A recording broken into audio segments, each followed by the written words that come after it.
Hello everybody and welcome back to the channel. It's been a very long time. I've had a bit of a hiatus. If you were here before the new year, you remember my wife and I had our first child on the way who safely arrived just after the new year. I said, I think somewhat optimistically, that I'll be back maybe in a couple of weeks after that. Hasn't been the case. It's very difficult for me to do videos at the moment because I haven't got a studio here at home. I managed to grab an hour or so today where I've got some time to make a video, so I can't guarantee when the next one will be, but I thought I'd check in with you because a lot's happened in what is a fairly short space of time. Of course, a long time in politics. Look, this Nowcast map that's on the screen here has changed dramatically since we last did a video, but also, of course, in the recent days, Reform have kind of hit their first maybe major snag since July 2024, since the general election. So a lot's happened. We'll try and just go through a lot of it and maybe have a little think about where things are heading. So look, firstly, like I say, the map has changed an awful lot. Now, when we last looked at the Nowcast, I can't remember what the numbers were. Reform weren't doing quite this well. Now we can see, if we scroll down, we can see Reform are quite comfortably now projected to be the second largest party in the House of Commons. They would form His Majesty's loyal opposition, but they're still 147 seats, so quite a lot number behind Labour, according to this Nowcast. So they're quite a long way from actually forming a government themselves, which is of course their stated ambition. But look, obviously the areas we've spoken about, you know, if you've watched this channel, you know the areas we talk about. This is the change map. It shows the highlights of the constituencies that have changed hands according to this Nowcast compared to the July general election. And look, we've spoken a lot about sort of South Yorkshire, Greater Manchester area, the North East. We've spoken a lot about that on the channel, so I'm not going to cover that too much because, like I say, we've spoken about it a lot. We know Reform are doing well there. They're killing Labour in those areas, and that's fertile ground for them. But look, just the swathe, and we've spoken about this as well, but it's worth mentioning here, I think, now, with this latest Nowcast, the swathe of Reform constituencies from Lincolnshire, sort of on the Humber Valley there, or Humber side, all the way through down south west through the Midlands, pretty much an unbroken band there of Reform constituencies stretching from the east coast of England almost all the way across to Wales, not quite, but all the way down to Birmingham. Certainly, you can pretty much draw an unbroken line of Reform constituencies, and the key here, because I remember when we were doing our Nowcast videos previously, was that we were talking about how, yes, Reform were doing very well against Labour. They're taking places up in South Yorkshire and Greater Manchester that we were talking about, Barnsley. Obviously, the cabinet members, Yvette Cooper, Home Secretary, and Pontefract, she's still looking like she would go. Ashton-under-Lyne, which is around here somewhere. There, Angela Rayner still looking to lose to Reform as well. So we've been speaking about a lot about Reform gaining seats off of Labour in these areas and up in the northeast, of course, as well. One thing we had said was Reform are going to have to start taking seats off the Conservatives if they want to make their stated ambition of forming a government a reality, and that's what they've started doing throughout Lincolnshire now. So, of course, Boston and Skegness, they already hold with Richard Tice. In Lincolnshire, they're now looking like they're going to gain Louth and Horncastle. They would gain Sleaford and North Hykeham, Gainsborough, Brigg and Immingham, Scunthorpe, that's off Labour to be fair, and these two off Labour as well. But so you can see they're starting to make gains off of the Conservatives in Lincolnshire in particular, which is quite a Labour stronghold. A Conservative stronghold. And likewise, if we come down into sort of the East Anglia area, you can see the same sort of story. Reform gaining Central Suffolk and North Ipswich off the Tories. They would gain Harwich and North Essex. They'd gain Braintree, that's James Cleverly, a big name. They would win there, according to this. West Suffolk again, and South West Norfolk, which is Liz Truss's old constituency. They would win back off of Labour, who won it in July. But again, it's traditionally a pretty safe Conservative seat. So they are starting now to win in Conservative seats as well. And that's, of course, what they're going to need to do. If we carry on through Essex, look, they've said they want to win North West Essex, which is Kemi Badenoch's seat. Well, look, they're almost 11% behind there.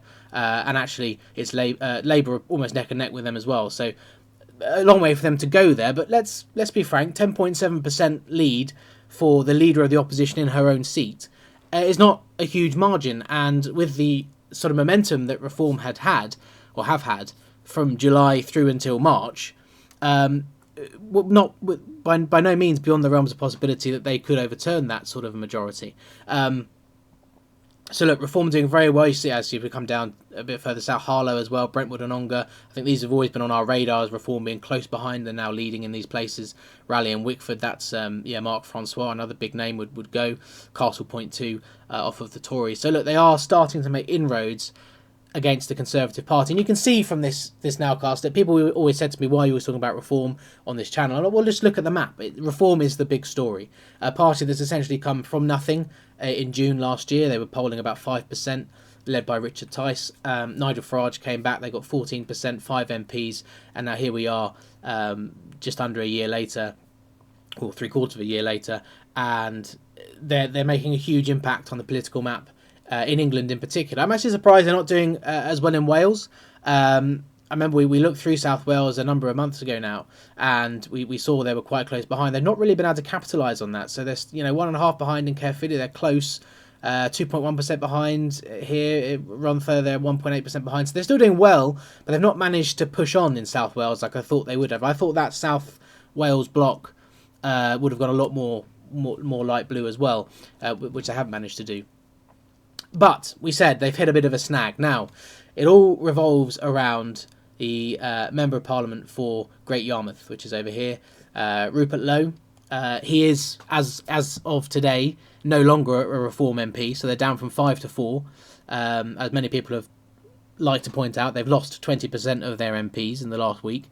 Look, if you follow this channel, you probably know what it's about, but in case you're here and you haven't followed, essentially, Rupert Lowe has been accused by members of staff in his cohort that he's been sort of bullying and other allegations too. The party made this public late last week and said that they were appointing a KC, a King's Counsel legal advisor, essentially to lead an investigation and inquiry into this behaviour.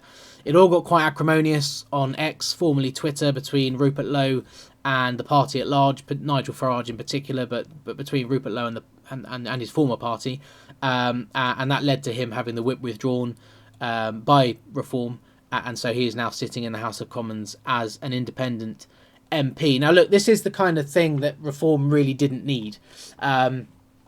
I think I must have mentioned it in a previous video, but Reform have a great momentum, yes, but they are still a nascent party. And look, let's be real, a lot of people are gunning for them to not succeed. Labour don't want them to succeed. The Tories desperately don't want them to succeed, because if Reform really do succeed, they probably will replace the Conservative Party in British politics. And they have no real friends in what we would call the mainstream media. GB News tends to be quite friendly to Reform, but outside of that, they have no real friends in the print media or in the mainstream television news. And so this sort of, frankly, quite embarrassing, scandalous kind of acrimonious falling out amongst themselves is really not what they needed. And at the moment, I have to say, Reform don't look very much like a credible party of government. They've got 5 MPs, or had 5 MPs, and they couldn't even keep those 5 together happy. And that's not a good look for a party that has ambitions, saying that in 2029 they're going to win 326 plus seats and form the next government. So, like I say, not what Reform need at all. However, how much of an impact has this actually had on Reform? Well, look, here's the Westminster voting polling averages, I believe this is. I don't know if this average actually takes into account yet the polling data from the days where this had all happened. You can see the last sort of mark on here is for Starmer and Zelensky Trump visits in Washington. And look, that's another point we need to make, which I'll make in a moment actually. But with Reform, what I've seen in the polling that's come out in the last day or two, where the sampling has been done after all this has come out, is that Reform haven't been hurt too badly. They're down about 2% in a lot of the polls, which isn't by any means a disastrous drop for them. If they've been dropping, 4+% down, you'd say that that's really bad news for them. But at the moment, it doesn't seem like they're that badly damaged by this. We'll have to see what happens in the coming weeks, if Reform can contain this, or if it keeps spilling over on X in particular. But I think that's the next point to make, is that, like I say, if you guys watch this channel, you're kind of engaged in politics, you follow it, and you probably know about this. You probably use X, and you've probably seen a lot of this stuff yourself. Remember that a lot of people don't use X. And I think this is quite vital. It's something we have to remind ourselves constantly, is that things that go on that app, and it happened when it was Twitter too, things that happen on that app seem like the whole world knows about it. But actually, a lot of people don't use that app. My wife doesn't use that app. My parents don't use that app. A lot of people I use don't use that app. And I can almost guarantee that if I ask a lot of those people what they think about the falling out between Rupert Lowe and Nigel Farage, they wouldn't know what I'm talking about.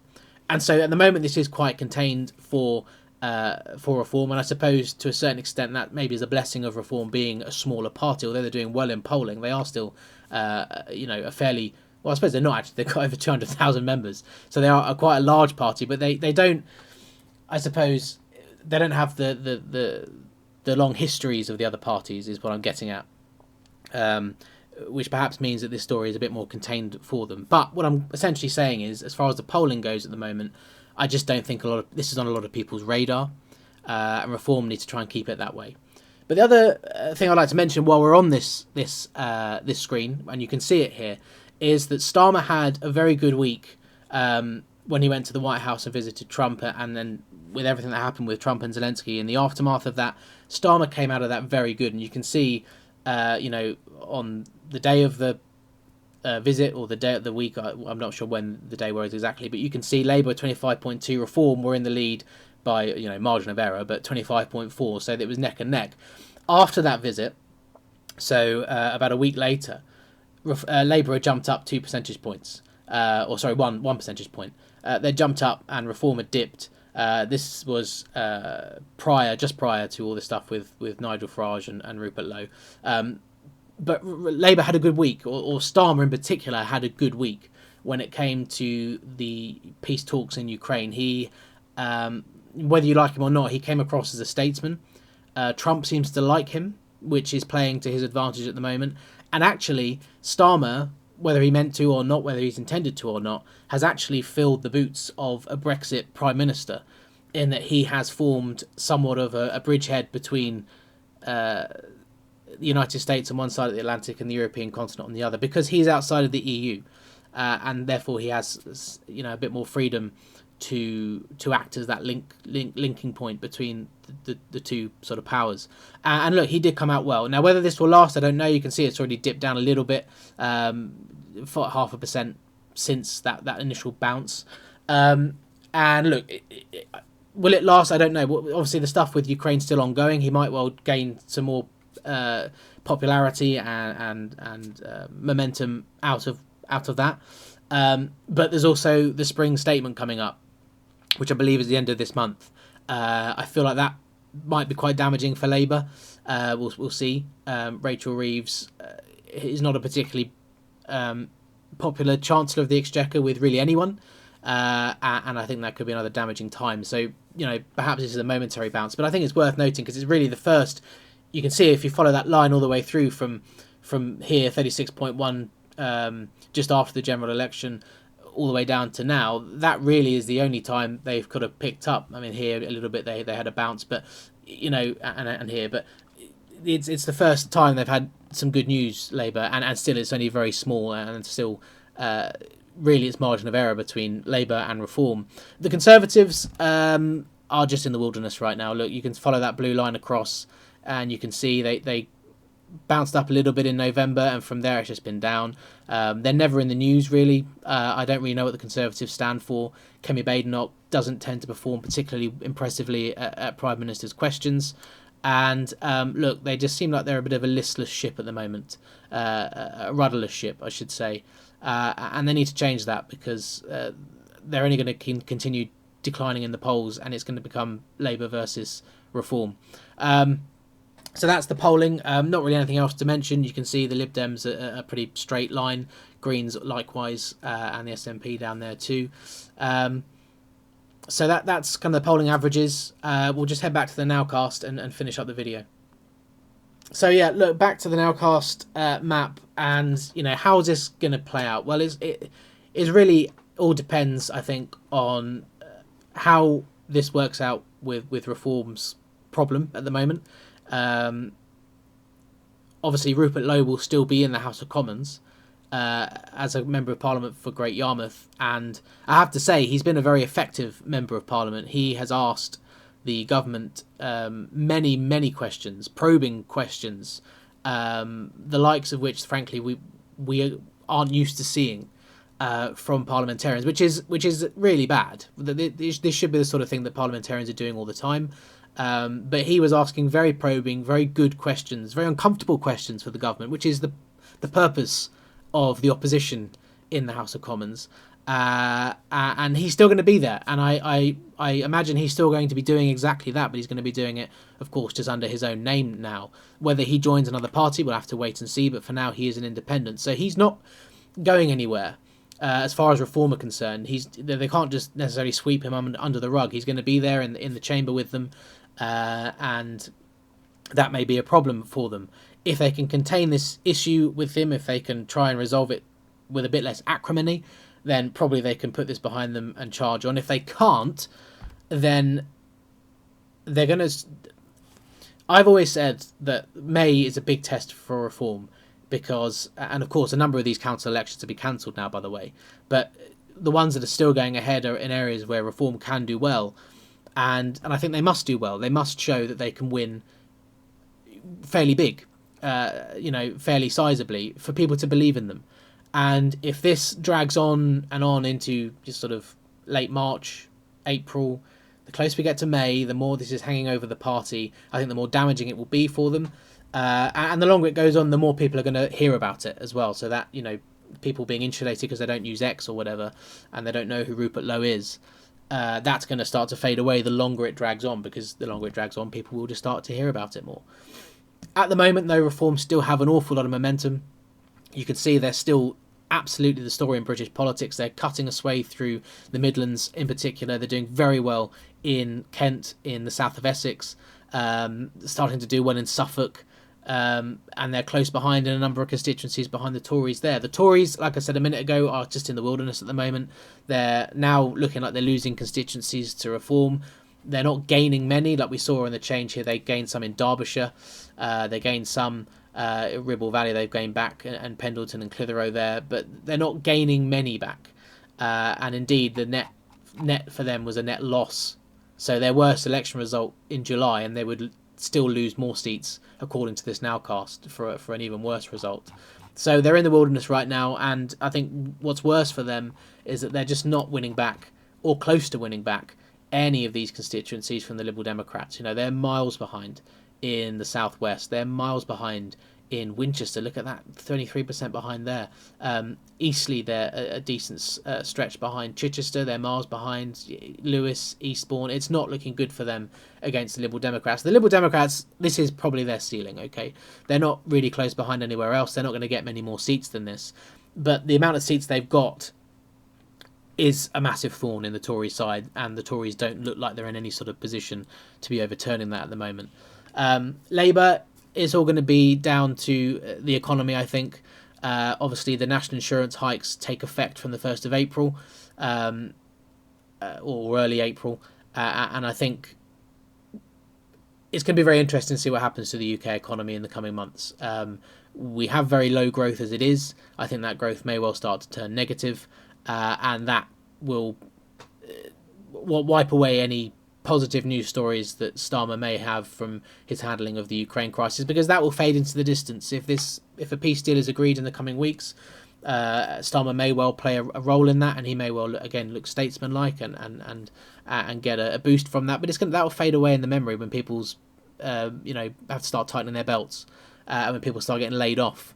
And things like that, if the economy really turns south. So I still think the prognosis for Labour is not great in the coming months. 6 to 12 months, who knows? But I think certainly in the next 6 months, it's not looking good. And Reform should be the party that benefits the most from that, and cuts out even more of these constituencies in Yorkshire and around Greater Manchester as well, and indeed in Wales. But we'll have to wait and see. The local elections on May the 1st will be very interesting. I'll try and cover them. Look, I'm not going to give you a schedule, guys, because frankly I don't know when I'm going to be able to do another video. But I'll try and make it a bit more. I'll try and make it somewhat regular if I can. And that's all for today. I've rambled a little bit. It was a little bit of a directionless video, but I just wanted to do another one. Say I'm back. There was a lot to cover there. And thank you very much for watching. And I will see you in the next one, whenever that is.